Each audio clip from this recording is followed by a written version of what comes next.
Hello and welcome to chapter 3 of the fanfiction Glitch in the System. This is all written and narrated by Milady Samantha. Please enjoy. A tired Adrian miserably threw himself onto his bed, his face engulfed into his pillow. Plague frowned.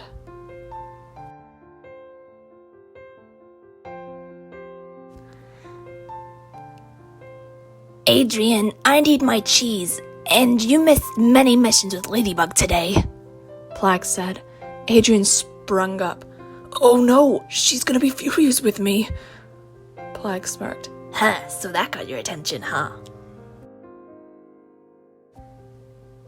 Adrian glared. Shut up, Plague, and quickly eat this, he said as he threw a small chunk of camembert to his annoying Kwame. But before Plague got to finish his cheese chunk, Adrian shouted, Plague, transform me!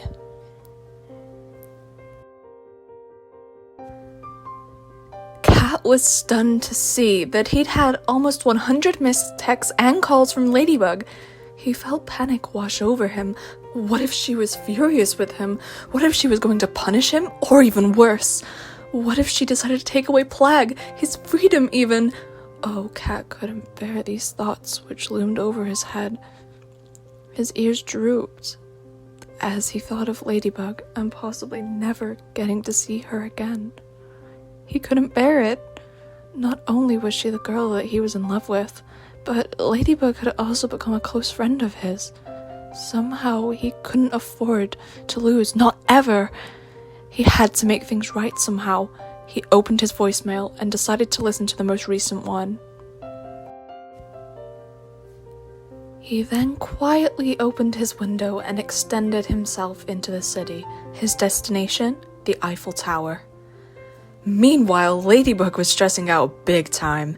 She was nervous to find out who Cat was, and nervous when he'd ask who she was in return. Ladybug paced on the Eiffel's balcony, panicking about what to say to Cat. After all, she knew it was his dream that they were real to one another ever since they had met, but something about it felt wrong.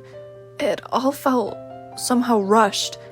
If only Suhan hadn't forced this upon her. Of course, Cat was missing fights, but surely she could talk to him about it instead of having to know his identity. Surely there was a much safer way of dealing with the issue. Before Ladybug could contemplate her worries any further, she felt a light thud on the balcony not too far behind her, and her anxiety spun once again. I came as soon as I received your messages, milady, Cat said frantically. Ladybug tried to regain her composure, her breathing becoming too heavy for her to remain in a calm posture. Before responding, she took a deep breath. Ladybug, I am so sorry about today and the other times I missed our fights, Cat said. Ladybug turned around slowly to be greeted with the sight of her partner, and noticing how his ears were drooped and how disappointed he looked, Ladybug frowned. Had her message really made him this worried?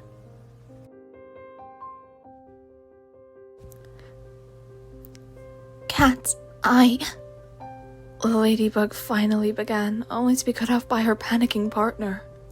No, wait, please! Don't take away my Miraculous! I know I've been so useless to you recently, but I can't lose Plague, and I can't lose my identity! Cat said as his voice was on the verge of breaking. I can't lose my only source of freedom, my only source of feeling useful. Cat squeaked frantically, and most of all, milady, I cannot lose you. My heart wouldn't be able to bear it. Cat finished as he began to break down.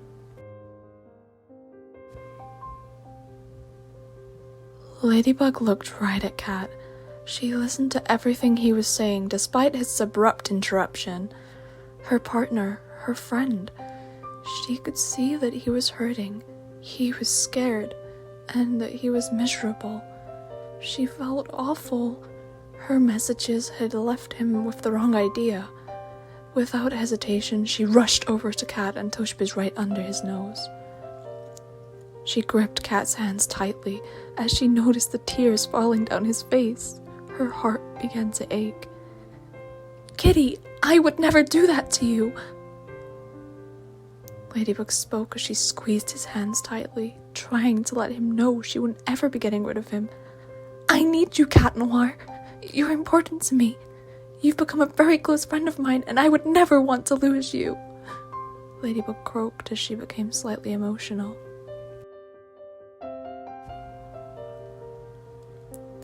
Cat's ears perked up.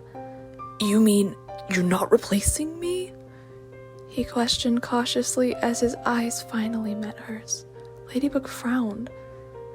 "Never ever will I replace you, Kitty Cat," she said loudly. Cat's face immediately lit up as she saw the biggest smile ever appear on his face.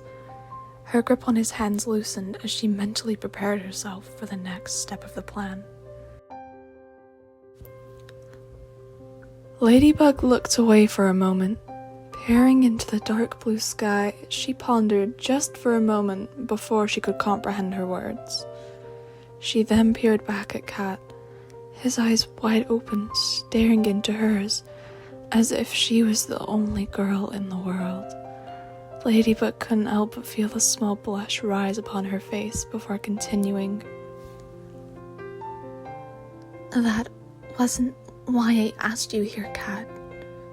She started nervously. Her hands twitched away from his as they dropped back to her sides.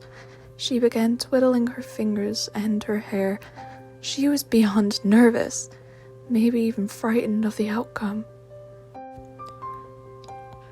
"Then why did you, milady?" Cat questioned cautiously.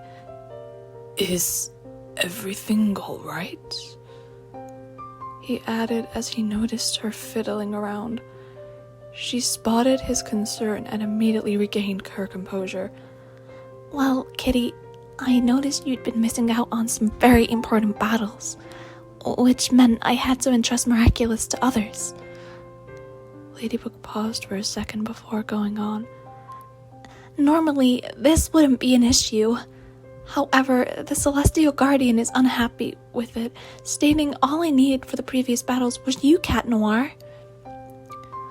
Ladybug paused again, looking away from her partner, her eyes staring at the ground as she turned away.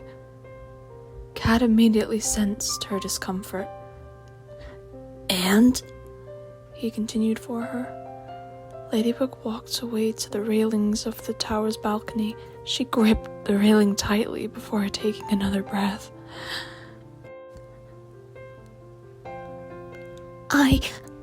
I think it's time we reveal our identities, Ladybug said frantically as she slammed her eyelids shut, wondering if she was in another dream.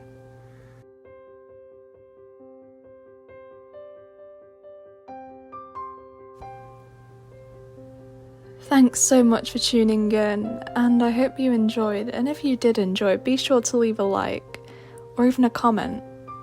No pressure though. Bye.